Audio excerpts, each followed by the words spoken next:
What players do you think of when you hear the phrase empty stats? Maybe it's big men who fell victim to modern analytics, Hassan Whiteside, Enes Kanter, Andre Drummond. Maybe it's volume scorers on bad teams like Andrew Wiggins on the Minnesota Timberwolves or Devin Booker before Chris Paul got there, maybe Carmelo Anthony. Or maybe you're thinking further back, Corey Maggette, Mike James, etc. There really isn't a formal definition for empty stats, but usually players are labeled as collecting empty stats when their counting stats are an overrepresentation of their skills in some way. Whether that be a lot of points on bad efficiency, or putting up a lot of stats without positively impacting the game for your team.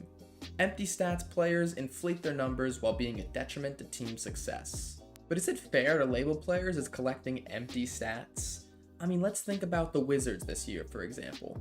If Jordan Poole averages 28 points per game, shooting 41% from the field, is that his fault? The team doesn't have a lot of talented shot creators, so someone has to do it, right? And for younger players on bad teams, where's the line between developing your game and collecting these empty stats? Can a stat ever really be empty? Well, let's talk about it.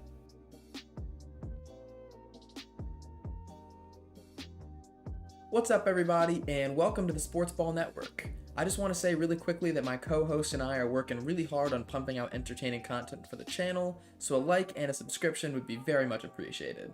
Now let's get into the video. Let's start this analysis with Devin Booker. Today we see Booker as a star player, easily top 25 in the NBA and a perennial all-star. But many of his critics painted him with the empty stats label before his time in the bubble. In Booker's first 4 seasons, the Suns were consistently atrocious. 23 wins in 2016, 24 in 2017, hey, improvement, 21 and 61 in 2018, and a brutal 19 wins in 2019. Yeah, he went a combined 87 and 241 in his first 4 seasons. But let's put some context to this. 2016 was his age 19 season. You may be saying, but this team won 39 games the previous year, and they really only lost Goran Dragic. Did Devin Booker tank them by that many wins? Well, I'd also say no to that. That team struggled to stay healthy all season, and besides Booker, their top players were Eric Bledsoe and Brandon Knight. Plus, like I said, this dude was 19 years old. He's still years, plural years, away from drinking a beer, at least in the United States. He averaged about 14 points per night on subpar 42-34 splits, but it's not uncommon for rookie guards to struggle with efficiency. Chris Paul, De'Aaron Fox, and many more have followed a similar path to this. Booker continued struggling with his efficiency the next 2 seasons as the Suns continued to lose games. He shot 42.3% from the field in 2017 and 43.2% from the field in 2018, but scored 22 points and almost 25 points per game respectively. In 2019, Booker finally fixed his efficiency, 26.6 points and 6.8 assists per game on 46.7% from the field.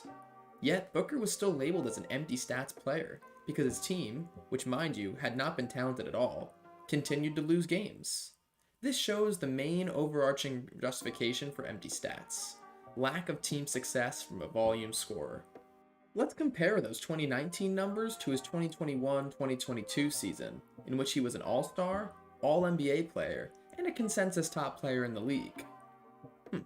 In 2022, he averaged 0.2 more points, 2 less assists, the same amount of minutes, and a slightly better 3-point percentage. So what changed? Why is he perceived as so much better now? After an 8-0 finish in the bubble in 2020, the Suns realized Devin Booker had become a star. This was the time to win now, so they made a blockbuster move to trade for Chris Paul. This was an instant success for the Suns, as in his first season, the Suns went 51-21 and made the NBA Finals. From this point onward, Devin Booker was seen as a top player in the NBA. So you start to win games, and even with the same stats, you lose that label of empty stats. But was Devin Booker ever actually even an empty stats player? I'd say no. When he was younger, he had some truly terrible teams around him. He struggled with efficiency for his first few years, but that's nothing unorthodox for a young guard. From the age of 20, he was the best scorer on his team, so he took a lot of shots and defenses focused on him. This allowed him to develop, and when he finally got some team help, he was able to lead a team deep into the playoffs.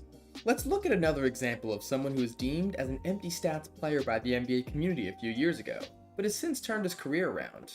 Andrew Wiggins was drafted with the first overall pick back in 2014. He was seen as a generational prospect, earning the nicknames of Maple Jordan and Air Canada. Like every single amazing college prospect, he was seen as the best prospect since LeBron. He was technically selected by the Cavaliers, but traded to the Timberwolves shortly after in exchange for Kevin Love. The Timberwolves were stuck in mediocrity with Kevin Love as their superstar, so they decided to hit the rebuild button with this move. So now Andrew Wiggins was the face of this Minnesota franchise, and they'd allow him to have his growing pains.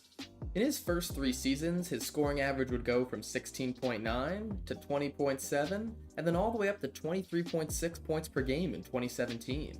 In that season, the Timberwolves would only win 31 games, despite their extremely talented young core of Zach LaVine, Cat, and Andrew Wiggins, all putting up pretty gaudy scoring numbers. Funnily enough, all 3 of these guys have been called empty stats players at some point in their careers. Fans and players alike understood Wiggins was not really a 25 point per game caliber guy, at least at this point in his career. Despite his 23.6 points per game in 2017, he was behind players like Trevor Ariza, Derek Favors, and Wilson Chandler in All-Star voting, despite much less impressive stat lines on the surface. Andrew Wiggins' time in Minnesota and Devin Booker's early years on the Suns show us another main reason for calling someone an empty stats player: volume scorers with bad efficiency. Specifically someone whose primary value added to a team is their scoring, but still they do this inefficiently.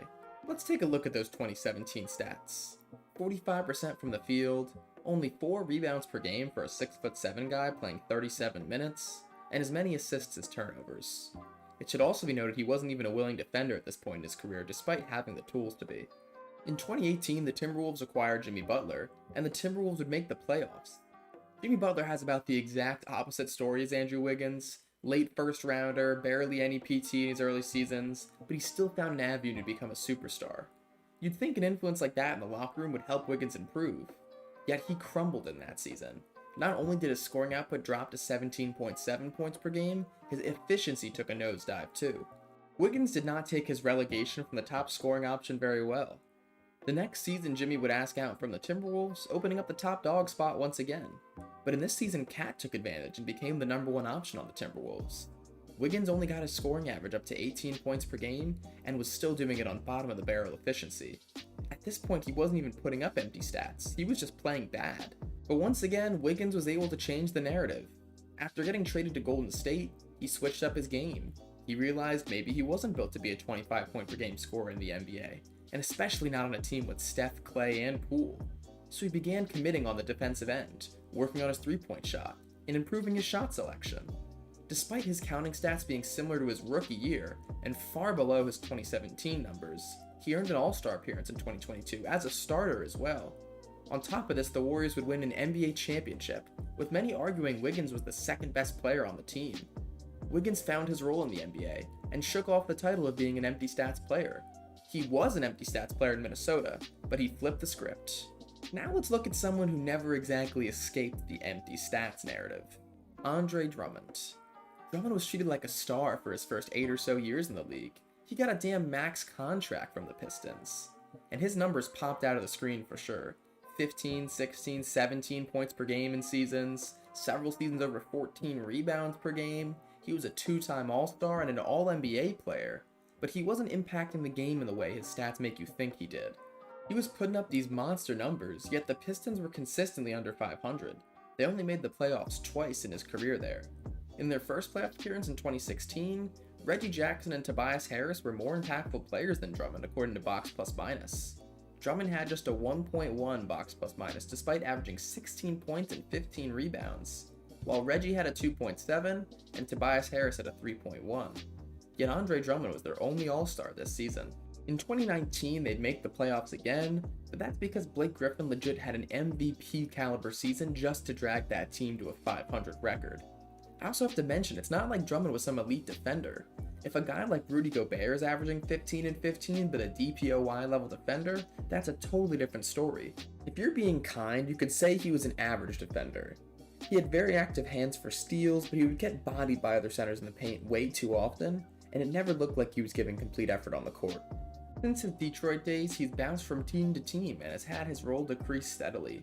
But if you look at his number, he's still scoring and rebounding at a similar clip to his prime. So why isn't he an All-Star anymore? Well, people realized he isn't adding much value to a team. He gets a lot of defensive rebounds, but mostly uncontested ones. He gets some offensive board, but often off his own missed shot. And he doesn't even have a great field goal percentage for a center, plus his free throw shooting is atrocious. He's consistently been near the bottom for points per possession, which is crazy for an interior-oriented big man, and everyone has seen his tragic Bronson moments on Shaqtin' a Fool.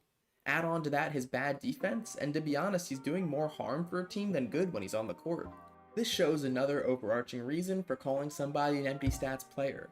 A player whose style of play doesn't lead to wins.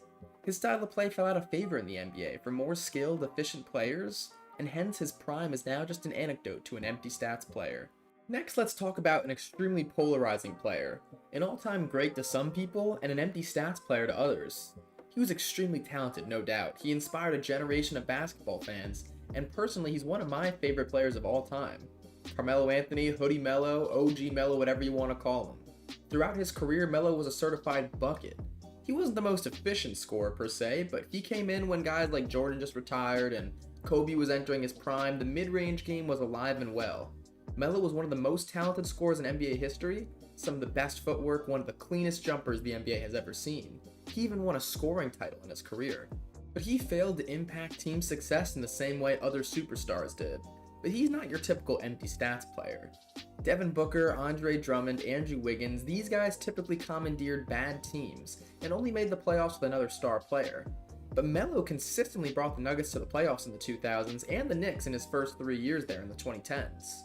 But in the playoffs, he often faltered. On top of the previous reason of his style of play falling out of favor in the 2010s and being kind of inefficient, this brings us to the last overarching justification for calling someone an empty stats player: lack of playoff success. His scoring helped lead some teams to wins in the regular season, but since it didn't hold up in the playoffs, some people made that decision to call him an empty stats player. As the Knicks started to miss the playoffs in the mid-2010s, this noise only grew louder.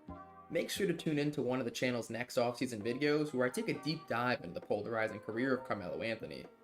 To me, he definitely wasn't an empty stats player in Denver, but as he got older and those Knicks teams got less talented, he definitely started to put up some empty stats.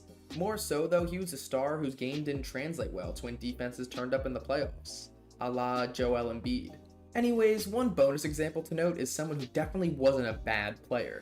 In fact, even won an MVP in this season. Yeah, I'm talking about post-Kevin Durant Russ. You may be thinking this guy averaged 30, 10, and 10. How does he fit the definition of empty stats you've been talking about all video? I've shown that empty stats players don't have to be bad, or even on bad teams. The 2017 Thunder were a decent team, but it almost felt like their team mission was to get Russ to his triple-double average. I swear Steven Adams might be the nicest guy in basketball because the number of times I saw him box out so Russ could get an uncontested rebound was unreal. And off a pass from Russ, I feel like anybody on that Thunder team would have shot the rock. Oh yeah, and he himself shot 24 times per game on efficiency that was decent at best. And look, I get it, this guy was amazing, he won the MVP, but I think we all agree some level of stat padding took place in that season. And the definition of stat padding means that you're inflating your numbers. He was a volume scorer with bad efficiency, who had his rebounding numbers and assist numbers heavily inflated. That is, in some ways, the definition of an empty stats player. But let's revisit the original question. What are empty stats? Does this phenomenon exist? After all this analysis, yes and no.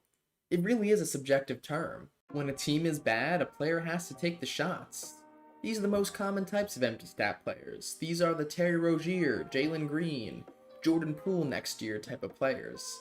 It doesn't mean these players are bad, but they're forced to do something that requires more talent than they currently have. But it's difficult to call them empty stats players if you know their counting stats are the product of bad offenses where someone has to take the shots. This is especially true when it's a young guard or ball handler at the helm of a team. A lottery pick guard is often given the keys to an otherwise subpar team. They're gonna fight through inefficiency, but they can become stars, like a Devin Booker. Then again, there are a lot of guys who just take time to develop too. Giannis took years to develop from a raw prospect to a superstar. Some things just take time to work out. The real life NBA is not like 2K. Progression isn't linear and it doesn't always happen as you'd expect it to. But sometimes it still doesn't work out for a player. Even after many years of the volume scoring role. For example, Andrew Wiggins on the Timberwolves, 5.5 years, and he never developed into a go-to number one option. He moved to the Warriors, and in a new situation, he found his role as one of the best supporting pieces in the league. A guy who can shoot, a guy who can defend, and every once in a while can create some offense. He put up some empty stats as a number 1 guy, but found a more suitable role for his skill set. And then there are the empty stats players that kind of deserve the label. In my opinion, these are the players who've been in the NBA a while, continue to be inefficient, and don't positively impact a team's ability to win games. This is the Andre Drummond, Enes Kanter, and depending on your opinion, the Carmelo Anthony tier of players. For Drummond and Kanter, these guys could score inside pretty well, grabbed a lot of uncontested rebounds or offensive rebounds off their own missed shots, but they were turnstiles on defense and couldn't really do anything else on the court.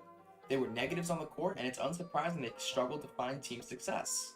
And for Melo, his mid-range scoring lethality had some success, but was often stymied in the playoffs, so he never reached the level of a top 5 player in the NBA. His stats weren't empty for most of his career, but the game changed around him like it did with Drummond and Kanter. The mid-range was a dying art as modern analytics pointed out its inefficiency compared to the inside shot or the three-point shot. His archetype was no longer a hot commodity in the 2010s NBA, so post-Nuggets tenure, he's labeled as an empty stats player. But what do you guys think? Do you think the term empty stats makes sense to use with some players? Also, let me know any other videos you want to see in the comment section down below. Thank you so much for supporting the channel, and that's it for this video. Bye bye!